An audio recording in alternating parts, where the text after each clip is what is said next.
We are going to quickly move on and do our featured director slot this week. And the featured director that we're going to look at is David Fincher. Scott, do you want to introduce the clip of the film which you selected from David Fincher? Sure. So it's not 1, 2, 3, 4, 5, or 6. This is 7. No fingerprints and no witnesses of any kind. Nope. About the only thing we know. Little clip.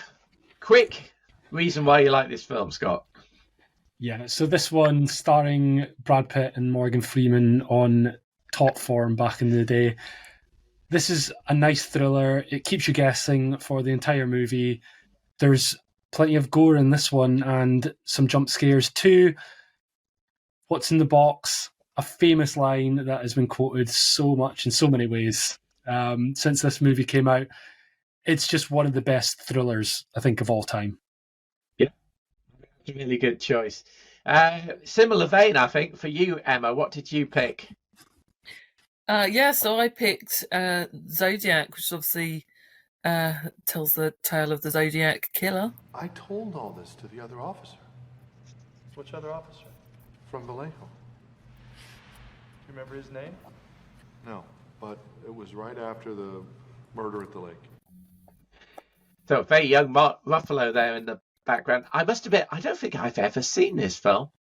That's one for my. This is one for my homework list. Have a go at me for not seeing. Well, look, no, right, hang on a sec. You've got E.T. and Singing in the Rain. In the Rain. Right? I mean, come on. Yeah, let's not call kettles black. No, I have seen Singing in the Rain. I haven't seen Amelie. Oh, okay. Oh, okay, right. You've not seen E.T. Right, that's even worse. Anyway, go on then. Why do you like Zodiac so much? So, in my youth and still to this day, I very much find serial killer true crime fascinating, and obviously it's just so well done. There are so many great actors in this, but I think the thing that I've actually only learnt this recently, but the fact that all of the kills you see, sort of those scenes in this, are only ones where there were actually living witnesses, and people who have survived attacks or witnessed stuff. So it's all based on that fact. They've not made anything up about any of the murders. And they actually had, they pretty much, by the sounds of it, just gave them the evidence to be able to do the costume design of what everyone was wearing and get facts from it, which I think is fascinating. To kind of macabre. Kind of macabre, but I can't believe they would just go, yeah, sure, yeah, make it really accurate to this massively hideous crime. But it's so well done and so well acted that it's definitely one of my favourites. Good. Okay. Moving on to Andy. Andy's got a really interesting choice for his film. Yeah, I've gone for Fincher's first film. I've gone for Alien 3. And during my first residency, I did a 36-hour stretch on an ER. So I went out and I got more than a little drunk. Then I got called back. Boiler had blown on a fuel plant and there were 30 casualties. And 11 of them died. Not as a result of the accident, but because I prescribed the wrong dosage of painkillers. And having been prescribed the wrong dosage of painkiller this week, that clip is completely apt.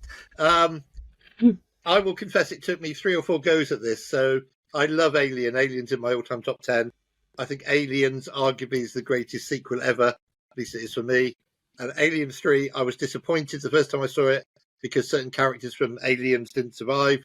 I was disappointed the second time I saw it. Third time I saw it, I really got into it and realised that this is actually highly stylised filmmaking from a guy making his very first film.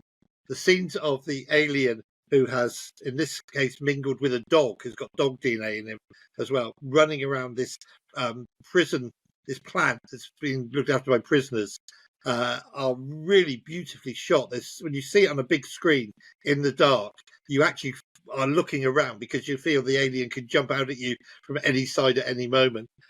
Sigourney Weaver's terrific. Charles Dance is terrific in this. Do read up on the making of this, because the history of Alien 3 is fascinating. It went through so many script changes. It went through so many people arguing about this aspect of it, that aspect. Originally, it was going to be set on an entirely wooden planet, believe it or not, where everything was made out of wood.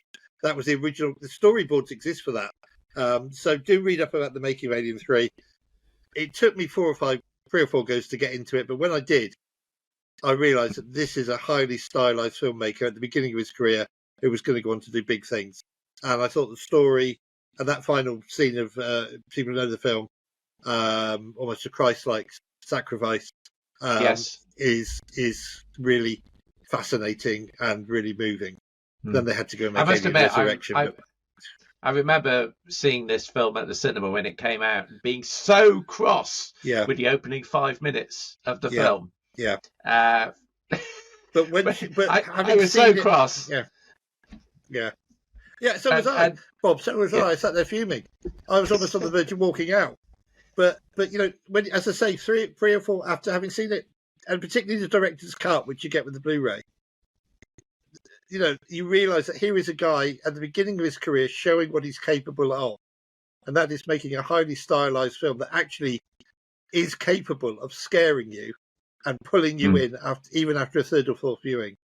And as I say, the ending was just perfect, and I wish they hadn't done Alien Resurrection, because that ending was impressive. My film, I mean, again, we got a lot of films to choose from here with David Fincher. Surprised nobody chose Fight Club, and we've got Social Network, obviously, as well. I actually went for a much more recent film, and that is Mank. Hello, everyone. Make yourself to home, Mr. Mankiewicz, or shall I call you Herman? Please, call me Mank. Mank. This is Herman Mankiewicz, but we're to call him Mank. So, Mank tells the story of alcoholic screenwriter Herman J. Mankiewicz, played there by Gary Oldman, as he races to finish the screenplay for Citizen Kane in 1930s Hollywood. I mean, I know there were people who were a bit iffy about this film, but I just really love the look of the film. I think the cinematography, which won an Oscar for Eric Messerschmidt, was just fantastic. And the opening titles, the way they kind of stand out from the screen in 3D, just made me go wow from the start. Gary Oldman and Amanda Seyfried never better, I think, in a movie.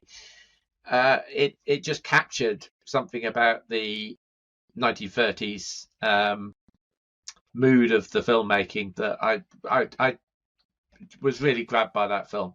I think it got something like 9 or 10 Oscar nominations and won 2 for cinematography and production design. But yeah, so that's my choice. So those are our picks from David Fincher: Seven, Alien 3, Zodiac, and Mank.